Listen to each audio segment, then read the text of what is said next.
In 2004, astronomers using the Hubble Space Telescope pointed its lens at what looked like nothing.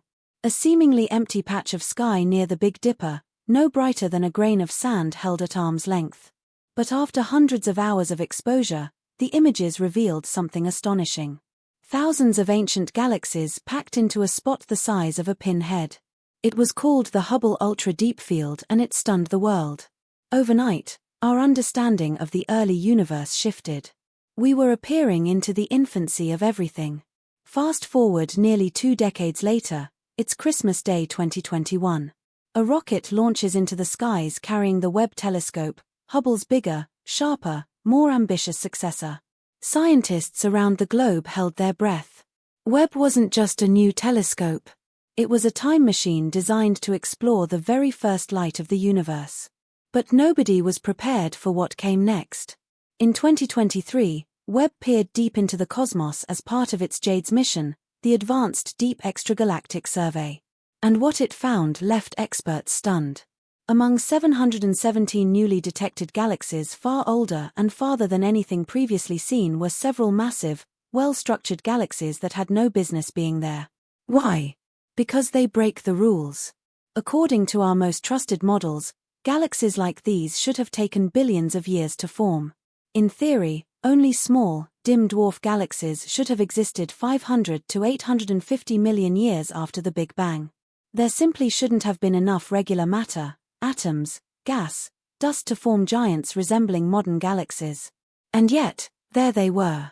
Astrophysicist Ivo Labe and his team were combing through Webb's early release images when they stumbled across the unthinkable. One galaxy in particular caught their eye. It was 13.1 billion light-years away, and based on its brightness and mass, it appeared to contain the equivalent of 100 billion stars. Le recalled the moment with disbelief. I ran the data through the software. It returned 2 numbers, distance and mass. I almost spat out my coffee. We had just discovered the impossible.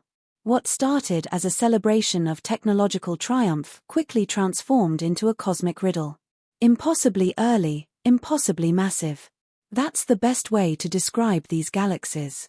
And now you understand why astrophysicist Ivo Labe didn't use the word impossible lightly. To make sense of what Webb discovered, the early universe would have needed to be far denser than we thought. Up to 5 times more matter packed into it than current models predict. Either that or these galaxies formed through a process so unfamiliar that it doesn't even exist in our theoretical playbook. Whichever way you slice it, these findings pushed scientists into a cosmic corner. Both explanations demand something radical, a fundamental rewrite of how we believe the universe evolved. By just 500 to 700 million years after the Big Bang, there were at least 6 massive galaxies, each containing about 10 billion and in one case 100 billion solar masses. The structures Webb uncovered quickly earned a new nickname among astronomers, universe breakers. And as wild as that name sounds, it turned out to be just the beginning. Soon after, another galactic anomaly came into focus. JWST 140, a galaxy that existed just 290 million years after the Big Bang. It too was too big and too mature for its age. Then came Sears 2112, a galactic doppelganger of the Milky Way with a fully developed central bar and a mass 10 times greater than our home galaxy already in place 11.1 billion years ago. These are not isolated anomalies. They're part of a growing pattern that's putting our standard model of cosmology under intense pressure. And as more of these cosmic rule breakers appear, some researchers are beginning to wonder out loud, have we gotten the origin story of the universe completely wrong? Let's take a step back. The Big Bang isn't just a buzzword. It's the backbone of modern cosmology.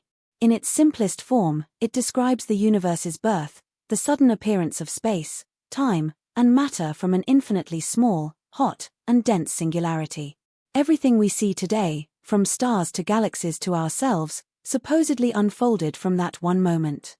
We know this event happened around 13.8 billion years ago, thanks largely to the fact that the universe is still expanding. But it's not expanding into space.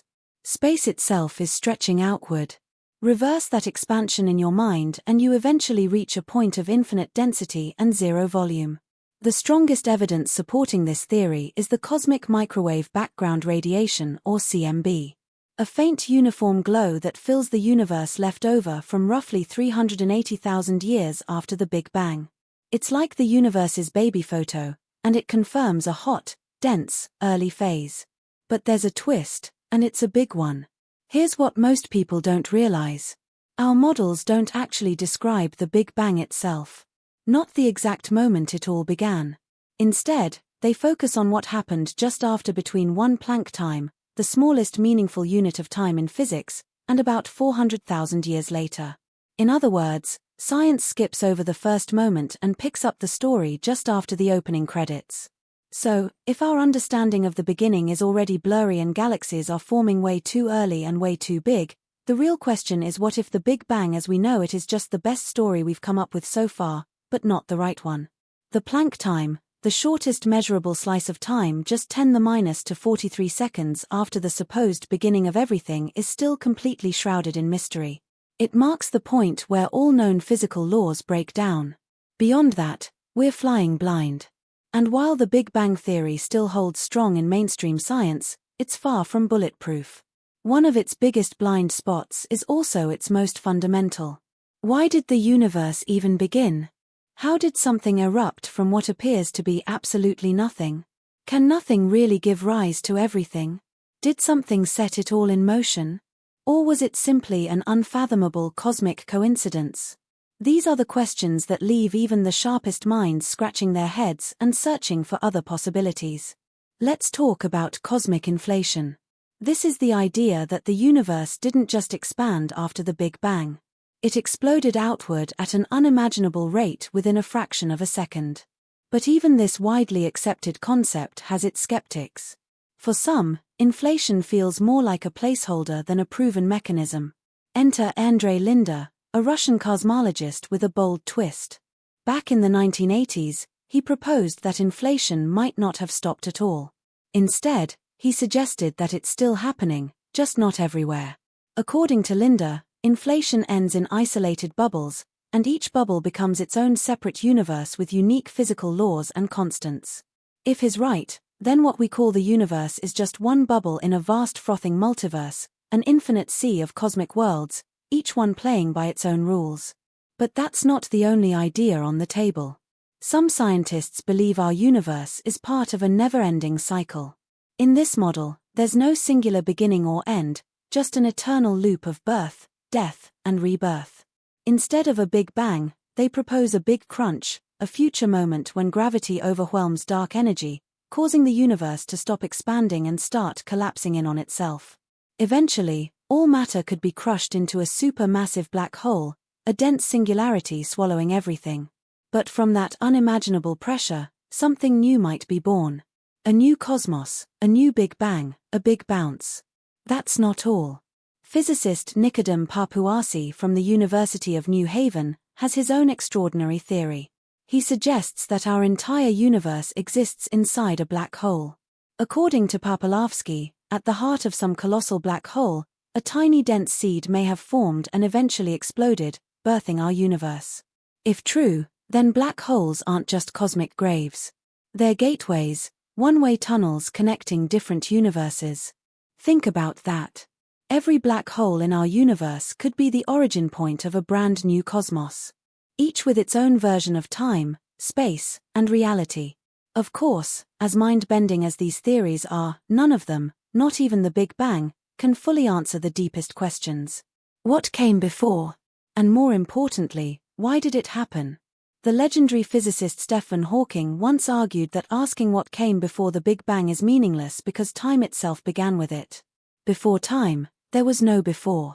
But then again, maybe even that belief is just one Webb discovery away from collapsing.